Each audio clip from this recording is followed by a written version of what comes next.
Hi, this is Debbie from Organic Oasis in Northern California, Zone 9B. I want to show you some of the winter squash that I grew last summer. The first one here is a winter squash Waltham butternut, and it's a beautiful large butternut squash that tastes delicious in soups and casseroles. And it weighs in here at about 2.5 pounds. I grow it every winter, and the only complaint I have is I don't get a lot of the fruit off of each vine.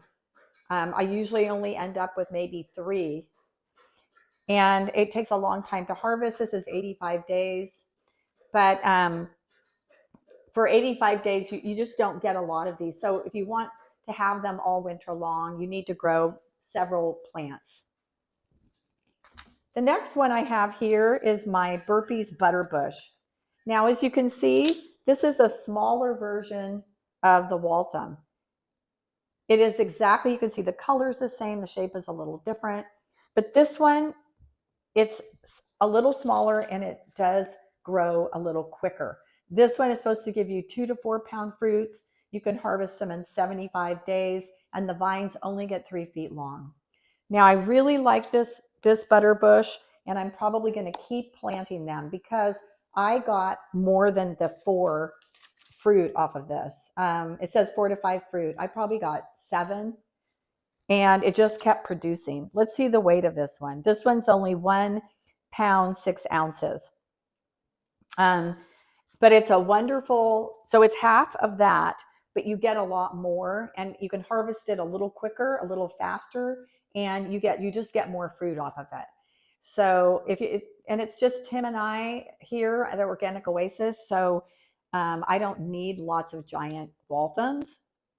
So these little ones are like the perfect size, and I like the idea that I'm getting more fruit off of the plant, and the vines are smaller, so the plant's a little easier to manage and to grow. The next one I have here is my honey boat delicatas.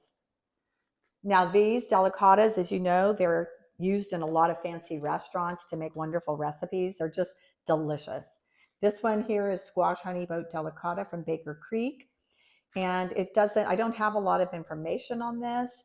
I can tell you, it doesn't say how many days to harvest, but I love this. I will continue to grow this because I love these. I love the shape of them, the look of them. They're delicious. And I got plenty of the fruit off of my vines. The vines also, the plant stays smaller, and these are just wonderful to grow. And they harvest about the same time as this Butterbush, and you get just as much fruit off of them. So I'm going to continue to grow these. Now this one, I probably will no longer grow this. This is a squash Honeynut. Now this is a mini butternut, and it takes 100 days to harvest them. They can get 4 to 5 inches long. This one is a little smaller because it was the last one on the vine that I pulled when I was pulling the plant. So this one here is about 5.5 ounces. And it's a little serving, a nice little serving. But and you do get a lot of these. This just continues to grow all summer long. So you end up with maybe 20 of these growing. They just continue to produce, but they're all really tiny.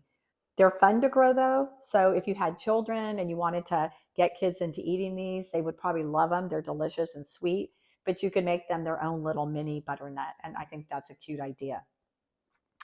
Let me go back because I think I forgot to weigh the Delicata. So let's put the Delicata on the scale. This one's a little less than 1 pound.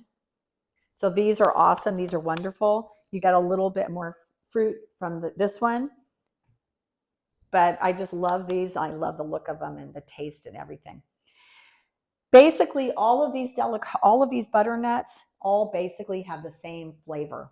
So it doesn't matter which ones you're growing. I mix and match them in my soups and my casseroles. I don't eat a lot of roasted butternut so much as putting them in soups, casseroles, roasting them and throwing them into like one pot meals, things like that. And I just mix them up, and the flavor profile is pretty much the same. So it's really about what size garden you have. If you want, these ones grow giant. So if you want to get the real big butternuts, the plant also gets very big. So you need a little more space. If you're growing in suburbia like Tim and I, it's easier to manage the vines that are only growing 3 and 4 feet long. We still train them up, but I just train them up a large tomato cage. So there's lots of ways to grow them. If you want, like, if you really just are like growing off a balcony or a patio, you might just try growing these. These would be growing into like a bush that like you can manage really easily. So there's really a lot of options here. So when you go to pick your seeds, have fun shopping for butternut squash. Thanks for watching.